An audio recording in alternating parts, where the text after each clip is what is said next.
Hello hi అందరికీ నమస్కారం అండి. వెల్కమ్ టు సికే గౌతమ్ లాక్స్. ఈరోజు పొలంనేని టొమాటో మార్కెట్ యార్డ్లో టొమాటో రేట్లు ఏదో ఇప్పుడు చూద్దాం. అందుకంటే ముందు మన ఛానల్లో ఉన్న ఫస్ట్ టైం చూస్తుంటే ఇంతవరకు సబ్స్క్రైబ్ కాకపోతే ప్లీజ్ సబ్స్క్రైబ్ కాండి, అలాగే పక్కన ఉన్న బెల్ ఐకాన్ని క్లిక్ చేయండి. ఇక నేను పెట్టే వీడియో మీకు యూస్ అనిపిస్తే ప్లీజ్ లైక్ కొట్టండి. ఇక పొలంనేని టొమాటో మార్కెట్ యార్డ్లో స్టాక్ అనేది చాలా అంటే చాలా వచ్చిందండి. కొనేవాడు లేకపోవడంతో రేట్లు అనేది చాలా అంటే చాలా డౌన్గా పోతుంది. ఇక్కడ స్టార్టింగ్ 15K బాక్స్ మూడో రకం క్వాలిటీ వచ్చేసి ₹10 నుంచి ₹50 వరకు తీసుకున్నారు థర్డ్ రకం క్వాలిటీ. ₹10 నుంచి ₹50 వరకు తీసుకున్నారు థర్డ్ రకం క్వాలిటీ. ఇక సెకండ్ రకం క్వాలిటీ విషయానికి వస్తే ₹60 నుంచి ₹90 వరకు తీసుకున్నారు. ₹60 నుంచి ₹90 వరకు తీసుకున్నారు సెకండ్ రకం క్వాలిటీ.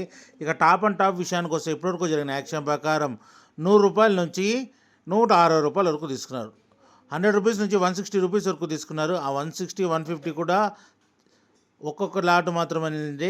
ఎక్కడో అరాకొర ఎక్కువ శాతం వచ్చేసి ₹120, ₹130, ₹140 ఎక్కువ శాతం వెళ్ళింది. అక్కడక్కడ మాత్రం ₹150, ₹160 వెళ్ళిందండి. ఇంకా మార్కెట్ రన్నింగ్లో ఉంది. ఒకవేళ రేట్ పెరిగింది ఇంకో వీడియో అప్డేట్ చేస్తా. ప్రస్తుతానికైతే ₹160 top and top 15K box పొలంనేరులో. కాయ ఫుల్గా ఉంది కాబట్టి రేట్లు అనేది లేవు. ఇది అన్నదాతలు గమనించాలి. ఇది ఈరోజు పొలంనేని టమోటా మార్కెట్ యార్డ్లో టమోటా రేట్లు. ఈ వీడియో కనుక మీకు నచ్చినట్లయితే తప్పకుండా లైక్ కొట్టండి. ఇక ఇలాంటి మరిన్ని మార్కెట్ వివరాల కోసం మన ఛానల్ని తప్పకుండా సబ్స్క్రైబ్ చేయండి. థ్యాంక్ యూ, మీ గౌతమ్.